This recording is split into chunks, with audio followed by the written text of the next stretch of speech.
Yes, people, what's happening? We're here for another episode of Let the Punk Talk, as always, joined by Carl from Boxing Royalty, and our very, very special guest today, Jamie Cox. How you doing, mate? How's it going, fellas? How's it going, Jack? Yeah, all good, man. Good. Yeah, so Jamie, we'll start off with your amateur boxing career because I know you did a lot as an amateur. Yeah. I know you've boxed for GB. What Mhm. kind of stuff did you win as an amateur?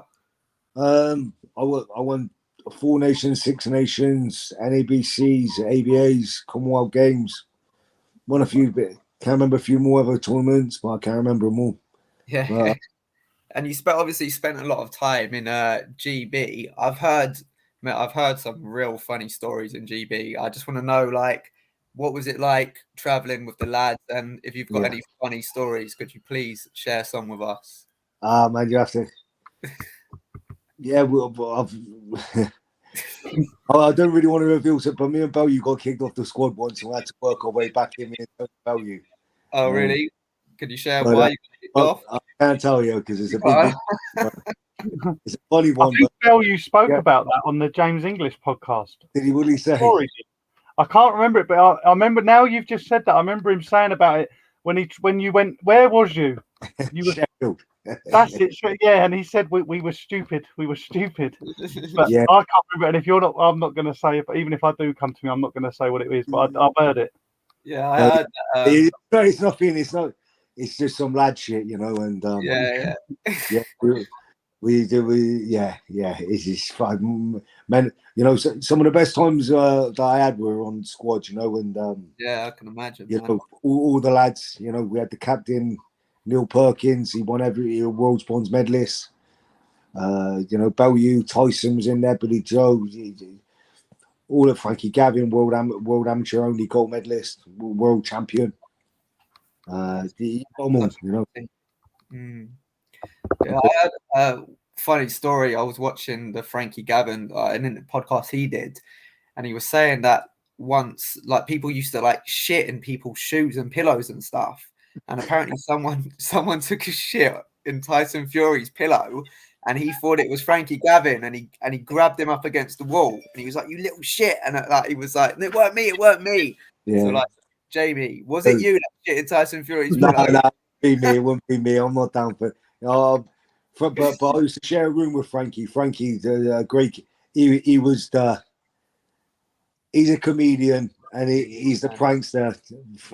Frankie the prankster, you know. Fun time Frankie for a reason, mate. And no one has a laugh more than him, that's for sure. Yeah, mate. He was so great, man. I was so gutted he never won like a world title. Yeah, In, Frankie.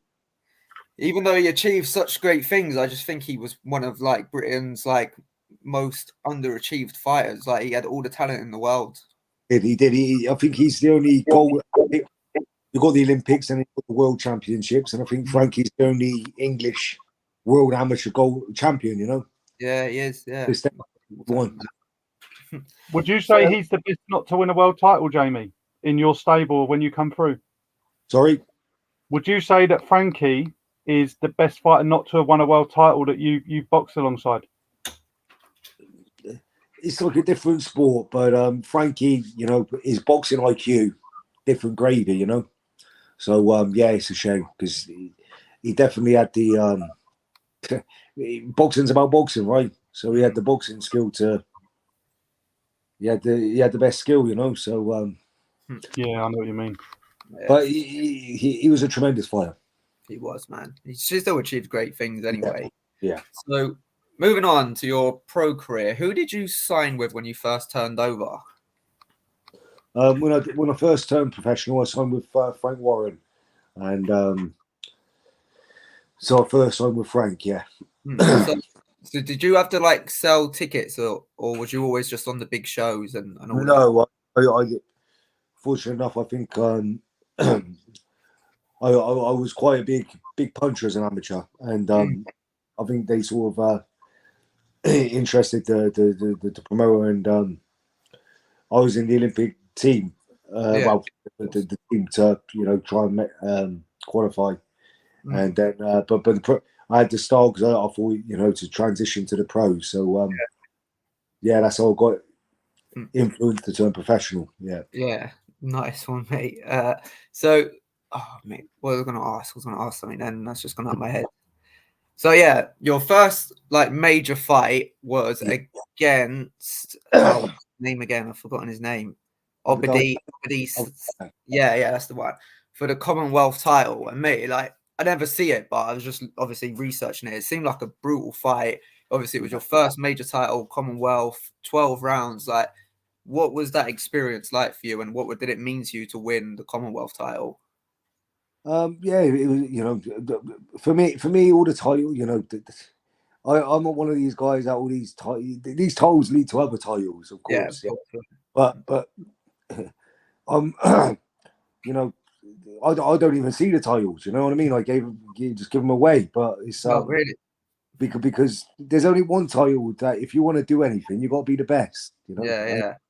The world title is the only one that matters. So yeah, they're all good, but they were just fights to try and get where I needed to be.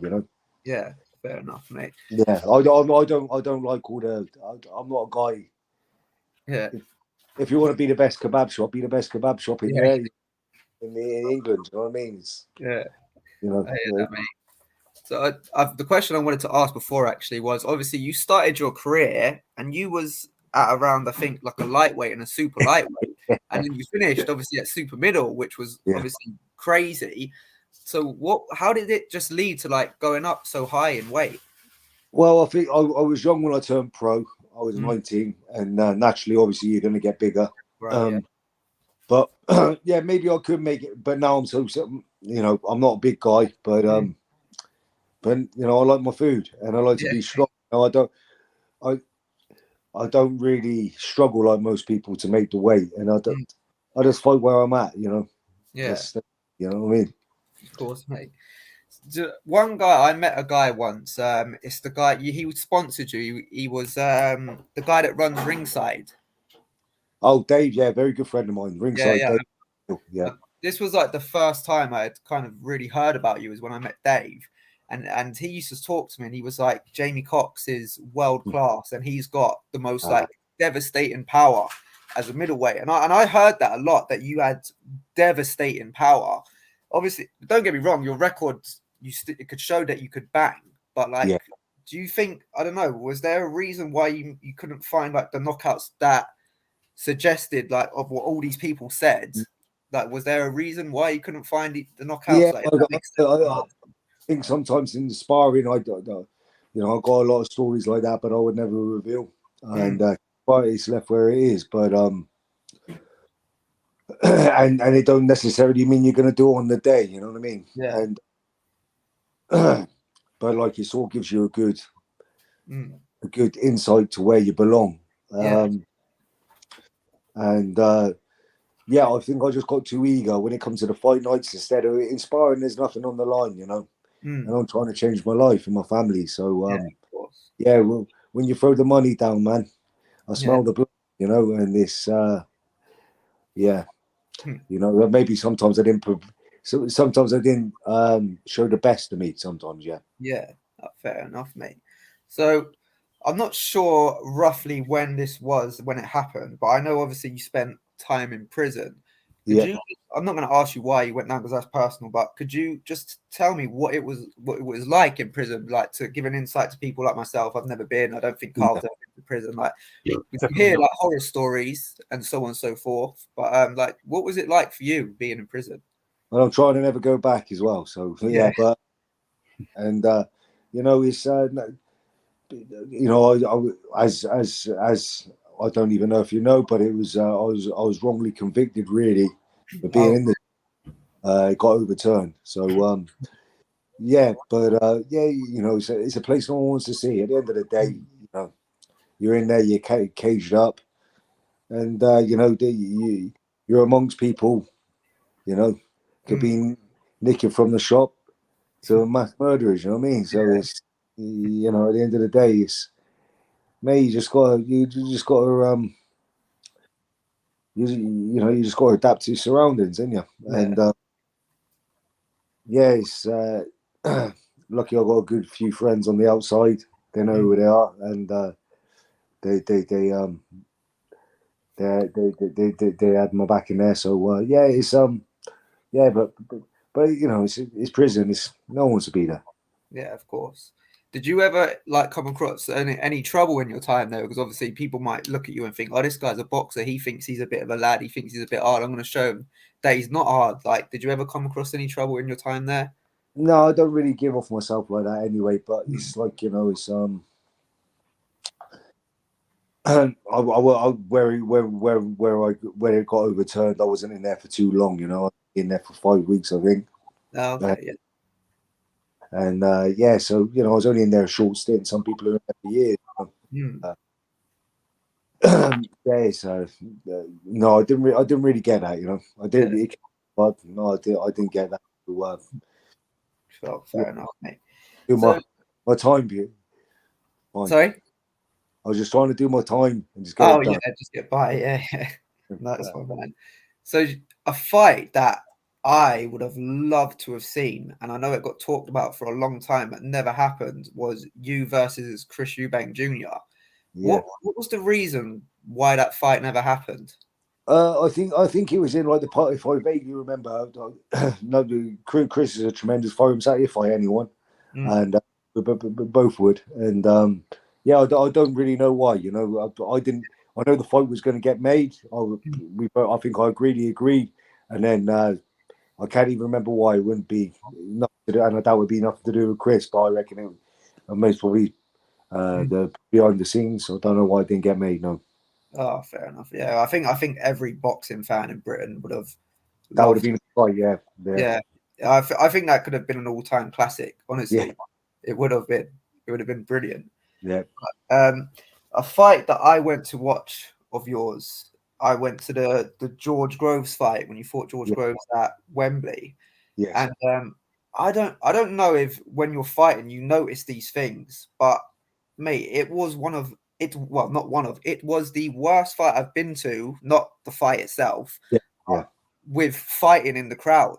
Was Like, it?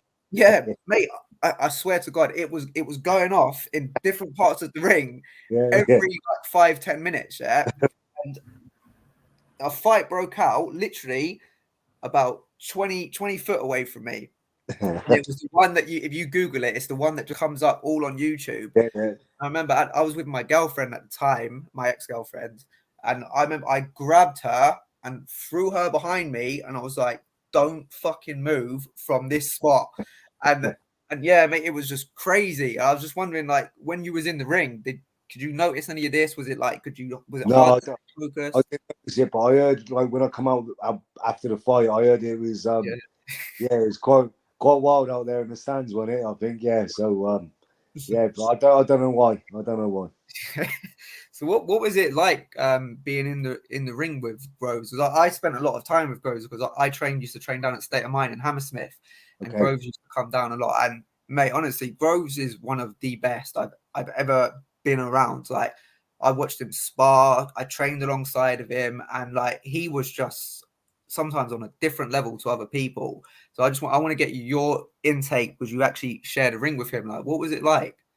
Well, I know George. We used to be in the same England team together. We boxed in different countries together. We've been on trips together.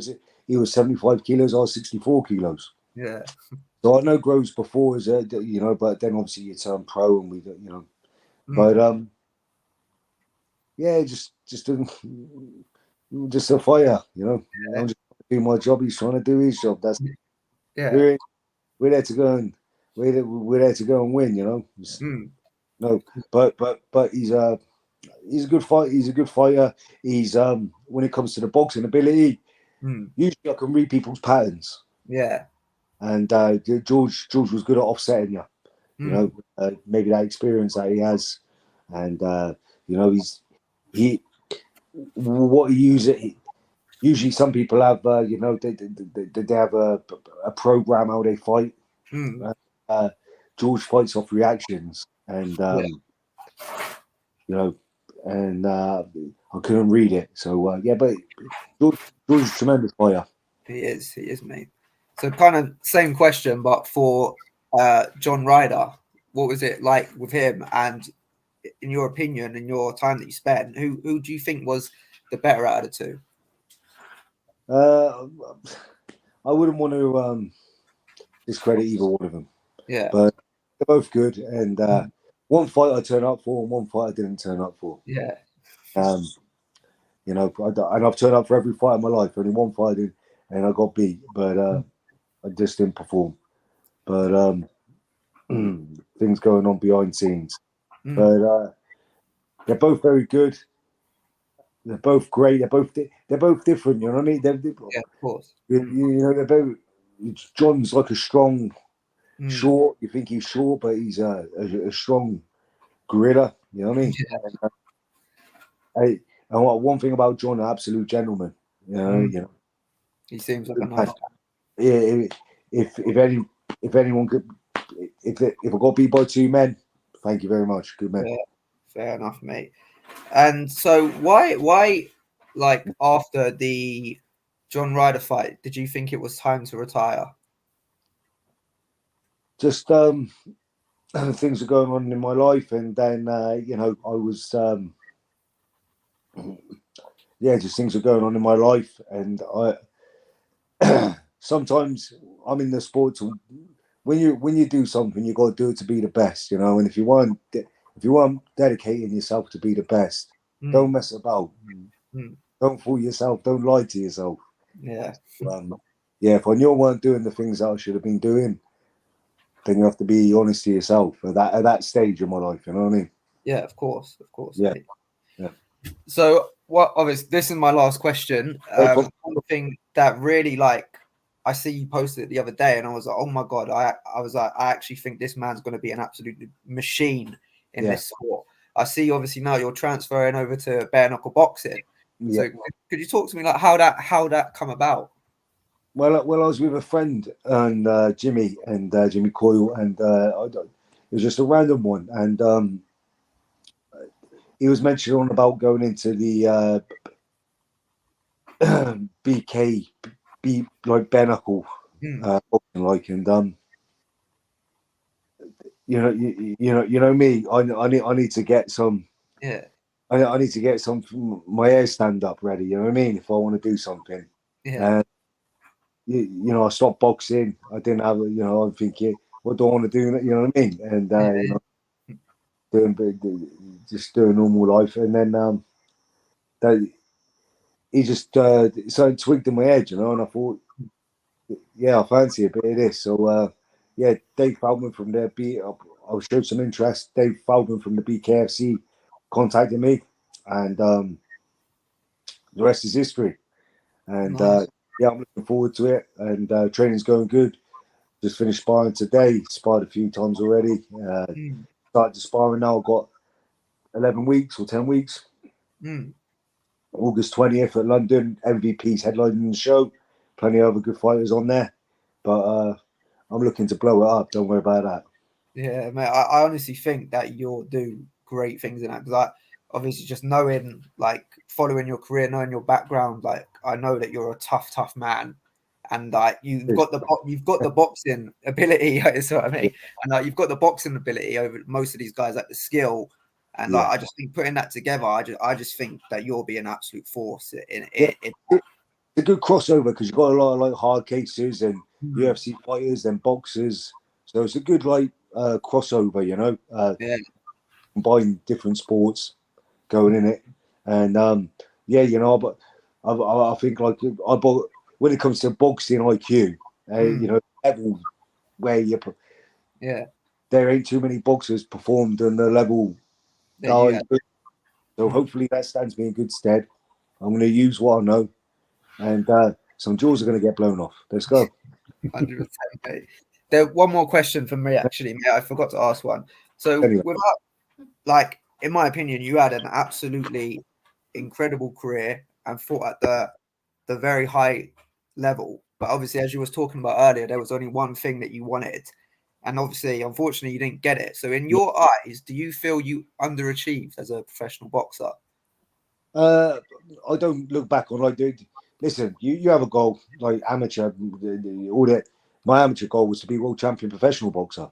So, Yeah, like, you know, I on to the next chapter. You know what I mean? Like yeah. I early. Okay, on the next one. Let's go. Oh, nice one, mate. Fair enough. So yeah, that's all from me. Carl, do you have any questions for Jamie? I think you covered most of everything.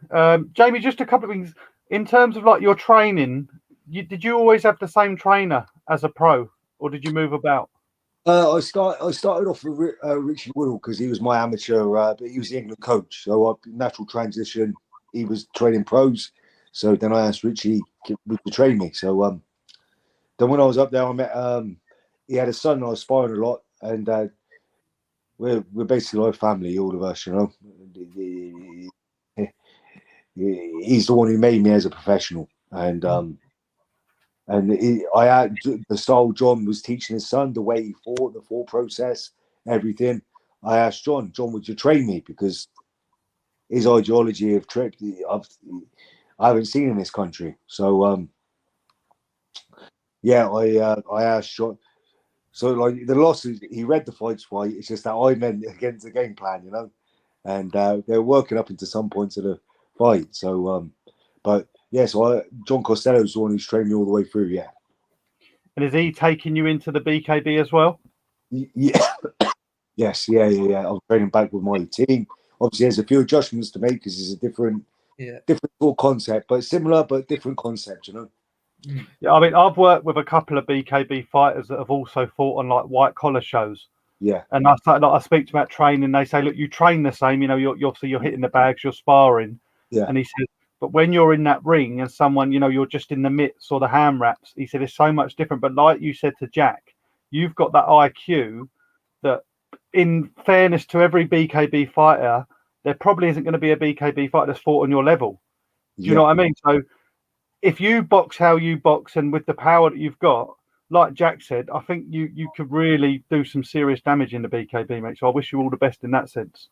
thanks very much. I'll be giving my best. You know what I mean? And the tenacity that I can bring to the fights, and yeah, it's gonna be interesting. There's some great lads out there. There's some great fights to be made, and I'm ready to be involved in them. So yeah, But you're still what are you, Jamie? You're 35, aren't you? Yeah, 35 now. Yeah. So how long do you want to fight for? I haven't fought for I think it must be 4 years now. So how long do you want to fight for? How long do you want to carry on? I want to win the BKB until if there's any things all chinks, but everything's going good. You know what I mean? And I want to win the BKFC World Champion and be the best one in the game. That's it, mate. And I was going to say you fought on some big cards in your time, mate, back in the boxing sense. One that always springs to mind is that massive fight at the O2, David Haye, Tony Bellew. What was that like? I know you strike me as a kind of fighter that, I don't care what's going on around me. I'm here to fight who I'm fighting. But what was it like to be involved in such a big event? Oh, unbelievable. It's for me, O2 is the best boxing venue that I boxed in, the O2. I boxed there a few times. And to be on that, like, good friend, I'll come through the amateurs with Tony's a character and a half, you know what I mean? And I knew Tony was going to win the fight anyway. I knew Tony would win that fight anyway. Because from a youth, I knew Tony, I think Tony handed him his ass. David Hayes a great fighter, but I mean, I think Tony handed him his ass when he was an amateur, let alone when he was a pro. So, yeah, Tony the Bomber, he's some baby, man. He's a good fighter.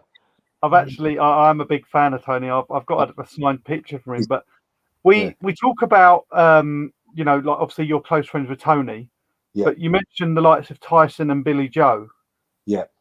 Who are they like? Who are your closest friends in boxing? Like who do you speak to now? Who have you always been close with? Well, when I was like James DeGale, Don Borders was probably one of my Neil Perkins from the England squad. David, I know all of. I speak to him now. Tony Bellew always, I'm what Tony's done, and we're old friends. You know what I mean? To always have his support is unbelievable, and he achieved what he achieved. And yeah, I stay in contact with most of them. Yeah, but Tyson, what he did, unbelievable. Unbelievable. I never know how he got up from that shot. You know what I mean? He's got character like tenfold. Is Tyson Fury the best heavyweight ever? Well, I don't know. I know people talk about what if you're in our lifetime. or fighter for fighter. I mean, if you put Tyson up against any fight that you can remember in your lifetime, is there anyone in your lifetime that beats Tyson Fury? I don't know, man. A man as big as Tyson Fury, and he's got to be, if not one, he's got to be up there in the top three, isn't he? Do you think does he beat AJ and Usyk? Sorry, Do you think he beats AJ and Usyk? he's the man. Yeah, says it all. One more from me, mate. Obviously, look, this is the first time we've met, but you've obviously seen and met Jack before. Jack's got a massive fight, mate, in July. Area title. Any sort of advice, anything you can give to Jack? He had the first fight in March. There was a big head clash and it was a draw. Personally, I had Jack winning the fight. But anything you can give to Jack, or any messages, wishes, whatever you want, now's your time. Is it a rematch? Is it or? Yeah, rematch, mate. Yeah. What's it for, Jack? What's it for? Southern area title. Good. So is it a 10-rounder or is it a 12-rounder? 10-rounder, yeah. 10-rounder, man. Just pay. It's a rematch. Mate, you already know what he's about. And mate, just go in there, cool, calm, and collected. The main thing for me is the coach sees everything. You know, if you got your trust in your coach, listen to everything he says, every bit of instruction. I've had you know, when I should have been listening, and I've just gone off. You know what I mean? And that's when I made the mistakes. When I was listening, it all goes to plan. So I think that's a vital. From my personal only opinion, the coach is a vital thing, you know. And I agree. Yeah, just cool, calm. Mate, you got this. No problem. Thank you, mate. Appreciate it, Jamie. So yeah, is that it from you then, Carl? That's it, mate. Yeah, that's it. Sweet. Nope. Yeah, we'll wrap it up there then, lads. So obviously, Jamie, thank you so much for joining us. And that's it from us today. Join us next week for another episode of Let the Punk Talk. I can watch it, Jack? Is there anywhere I can watch it? Come down. Well, yeah, the only way is to come down. Yeah, it's just on the Goodwin show. Yeah. It's not getting streamed on YouTube, like nothing like that. Okay. I'll keep an eye out for it anyway. All right, thank you, mate. Appreciate it. Join us next week for another episode. Peace. Take care, mate. Thank you.